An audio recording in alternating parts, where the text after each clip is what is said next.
Happy Friday the 13th, everyone. In the spirit of the holiday, I thought we'd tackle a semi-controversial question that has followed one franchise for decades. Is Friday the 13th, and by extension the entire series, a ripoff of Halloween? It's an accusation the Friday films have faced for years, so let's actually break it down. Now, short answer? No, not really. Long answer? Well, since you asked nicely. Let's start with Halloween. Released in 1978, written and directed by John Carpenter, Halloween was a massive hit. It was well received, financially successful, and it helped launch one of horror's most enduring franchises. It's also often labeled as the first true slasher film. And that's mostly fair. Alfred Hitchcock's Psycho laid a lot of the groundwork. Then you also had films like Peeping Tom, The Texas Chainsaw Massacre, Black Christmas, Alice Sweet Alice, and more. Films featuring killers, body counts, escalating dread, and creative violence. The ingredients were already there. What Halloween did was refine them. It solidified them to what we now recognize as the modern slasher formula.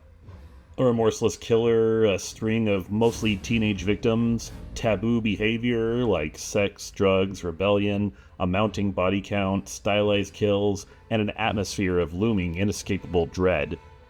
Even though Halloween is relatively restrained in terms of gore, it established tone, structure, and rhythm. And because it was such a hit, studios immediately took notice. Slashers weren't just artistic experiments anymore, they were profitable. And now let's talk about Friday the 13th.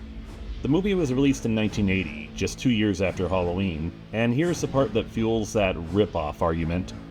Series creator Sean S. Cunningham openly admitted that he made the film to capitalize on Halloween's success. He believed he could replicate the formula on a low budget and turn a profit. So yes, Friday the 13th absolutely exists because Halloween proved slasher films could make money.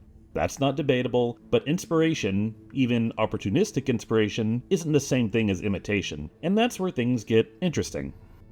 First, let's talk about the setting. Halloween is suburban horror. It's about evil invading the safest, most ordinary spaces imaginable. Quiet streets, babysitting jobs, middle-class homes. It suggests that terror can exist anywhere, for no reason at all. And then Friday the 13th takes place at Camp Crystal Lake. That might seem like a trivial change, but it's not. The woods are fundamentally different from suburbia. They're isolated, they're untamed, they're already dangerous. Nature itself becomes part of the tension. The darkness, the distance from help, the vulnerability of being cut off from civilization. Halloween says evil can be anywhere. Friday the 13th says, you shouldn't have come out here. Now let's talk about the killers. Oh, by the way, I'm about to spoil the first Friday the 13th movie, but you've already seen it, so that shouldn't be an issue. Anyways, Halloween gives us Michael Myers. He wears a mask, he's a silent force of nature with no clear motive, no explanation, no psychology, just presence. He isn't tragic, he isn't justified, he simply is. What's the boogeyman?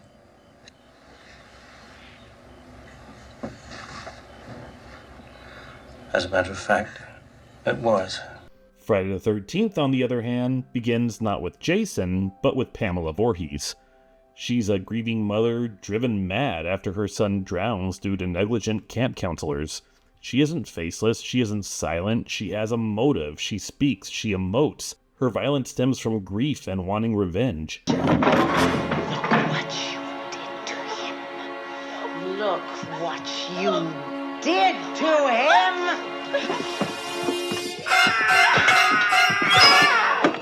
And even when Jason eventually does become the killer, yeah, he becomes another masked silent figure, but his origin is rooted in tragedy. Michael is unknowable evil, Jason is consequence. That distinction matters. And now let's talk about tone and intent. Halloween is about tension. Carpenter builds dread slowly. Long tracking shots, empty spaces, the iconic score. The film balances psychological suspense and shock.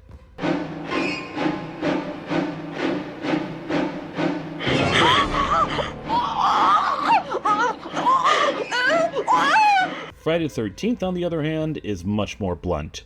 It leans into shock, it leans into gore, it leans into spectacle. Similar structure? Sure. Same cinematic philosophy? Not really.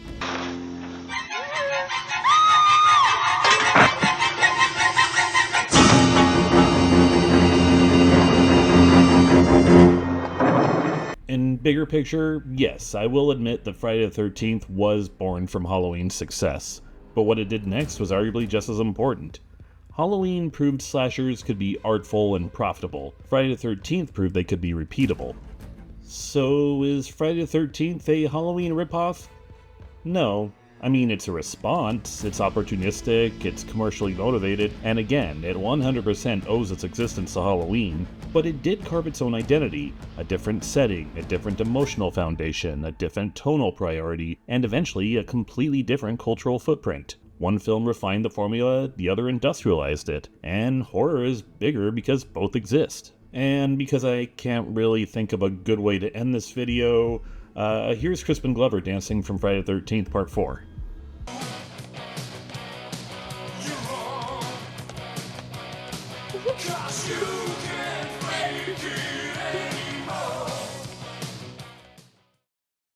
Alright, thanks for watching everyone. Be sure to like this video and leave us a comment letting us know if you think Friday the 13th is a Halloween ripoff. And if you like horror content and want to see more, be sure to subscribe to our channel.